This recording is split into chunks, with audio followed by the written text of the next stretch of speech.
ಪಾಪ ಬಹಳ ಜನತಾದಳ ಪಕ್ಷದ ಮೇಲೆ ವಿಧಾನ ಮಂಡಲದಲ್ಲಿ ಕಲಾಪದಲ್ಲಿ ಯಾವ ರೀತಿ ನಮ್ಮನ್ನು ಭಾಳ ಕೀಳಾಗೆ ಮಾತನಾಡಿರ್ತಕ್ಕಂಥದ್ದು ಕೂಡ ಇವತ್ತು ದಾಖಲೆಗಳು ನಮ್ಮ ಕಣ್ಣು ಮುಂದೆ ಇದೆ.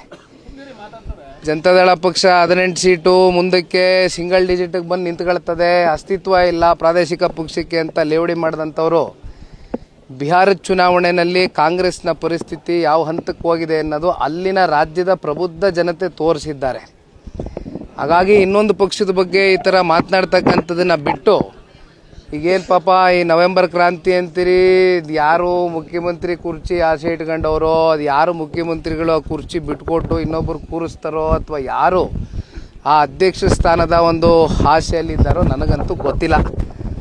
ಆದರೆ ಮೊನ್ನೆ ದಿನ ಒಂದು ಬಹಳ ಸೂಕ್ಷ್ಮವಾದ ಗಂಭೀರವಾದಂಥ ವಿಚಾರ ಸನ್ಮಾನ್ಯ ಕುಮಾರಣ್ಣ ಅವರು ನಮ್ಮ 25 ವರ್ಷ ರಜತ ಮಹೋತ್ಸವ ನಡೆದಂಥ ಸಂದರ್ಭದಲ್ಲಿ ಒಂದು ವಿಚಾರ ಪ್ರಸ್ತಾವನೆಯನ್ನು ಮಾಡಿದ್ದಾರೆ. ಏನು ಅಂದರೆ, ಬಹುಶಃ ಇವತ್ತು 2.5 ವರ್ಷ ಕಳೆದಿದೆ. ಕರ್ನಾಟಕ ರಾಜ್ಯದಲ್ಲಿ ಕಾಂಗ್ರೆಸ್ನ ಆಡಳಿತ ಬಂದು 2.5 ವರ್ಷ ಆಯಿತು. ಈಗ ಪತ್ರಿಕೆಗಳಲ್ಲಿ ನೀವೆಲ್ಲ ನೋಡಿರ್ಬೋದು, ನಿಮ್ಮ ಎಲೆಕ್ಟ್ರಾನಿಕ್ ಮೀಡಿಯಾಗಳಲ್ಲಿ ಪತ್ರಿಕೆಗಳಲ್ಲಿ ಎಲ್ಲ ದೊಡ್ಡ ದೊಡ್ಡ ಜಾಹೀರಾತುಗಳು ಕೂಡ ಪುಟದ ಜಾಹೀರಾತುಗಳು ಕೊಟ್ಕೊಂಡಿದ್ದಾರೆ.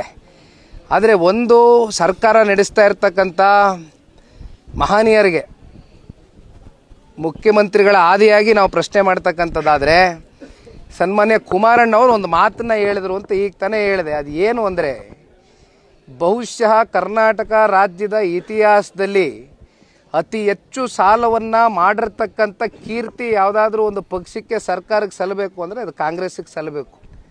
ಕೇವಲ 2.5 ವರ್ಷದಲ್ಲಿ 5 ಲಕ್ಷ ಕೋಟಿಗೂ ಹೆಚ್ಚು ಸಾಲ ಮಾಡಿದ್ದಾರೆ.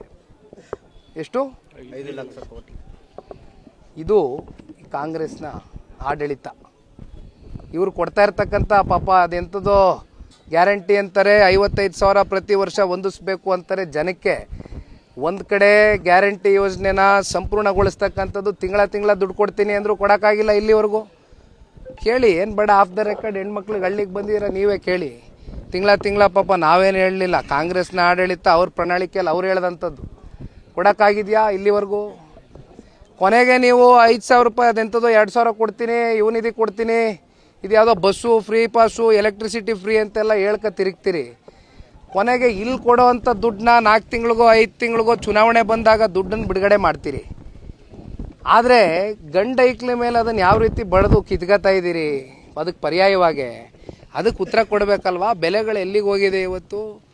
ಜನಸಾಮಾನ್ಯರು, ಮಧ್ಯಮ ವರ್ಗದವರು, ಬಡವರು, ರೈತರು ಬದುಕಲಿಕ್ಕೆ ಆಗ್ತಕ್ಕಂಥ ವಾತಾವರಣ ಇದೆಯಾ ಇವತ್ತು ಈ ಕಾಂಗ್ರೆಸ್ನ ಆಡಳಿತದಲ್ಲಿ? ಪಾಪ ನಿನ್ನೆ ದಿನ ಉಸ್ತುವಾರಿ ಮಂತ್ರಿಗಳು ಮಾಧ್ಯಮದಲ್ಲಿ ಸಾಕಷ್ಟು ಏನೇನೋ ಪ್ರತಿಕ್ರಿಯೆಗಳು ಹೇಳಿಕೆಗಳು ಕೊಟ್ಟಿದ್ದಾರೆ. ಬಹುಶಃ ತಾವೇ ಎಲ್ಲ ಕೂತು ಸೆರೆ ಹಿಡಿದು ಬಂದಿರ್ತೀರಿ ಮಂಡ್ಯ ಜಿಲ್ಲೆಯ ಮಾಧ್ಯಮದ ಸ್ನೇಹಿತರುಗಳು.